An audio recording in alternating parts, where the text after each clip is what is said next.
Several years ago, I took a 911 call for a family reporting that their teenage daughter was demon possessed. They claimed no possibility of drugs or a history of mental health issues, which, of course, I didn't believe for a second. Family members were holding her down, and I could hear two people screaming at each other in the background. I asked the caller to tell whoever was yelling at her to just stop. The caller said, "It's her."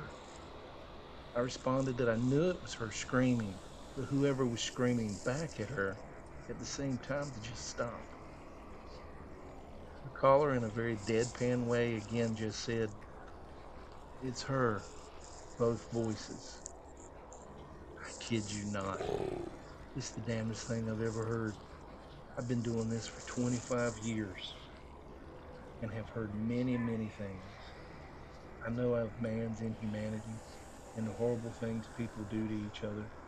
This, this was a different kind of evil. I was clearly hearing a young girl screaming at the same time as an adult male was screaming back at her. I couldn't understand either language, but they were clearly two different voices. The family swore both voices were coming from her at the same time. It just made my skin crawl. The lieutenant listened to the tape later and he looked at me and said, "Do you ever wonder?" All I could say was, "Yes, yes, I do wonder." Security in a med center after I retired. I opened the place up one morning around 0500. As I passed by an alcove for an instant, I could have swore I saw a boy around 9 years old, brown hair, striped shirt, sitting on a bench. Then he was like, just gone. Anyway, out of embarrassment, I never told a soul about it. Never. I had 8 retired detectives working for me, and one day I was having a conversation with one of them. Very sheepishly, he asked me if I'd ever saw anything strange in the place when I opened it in the morning.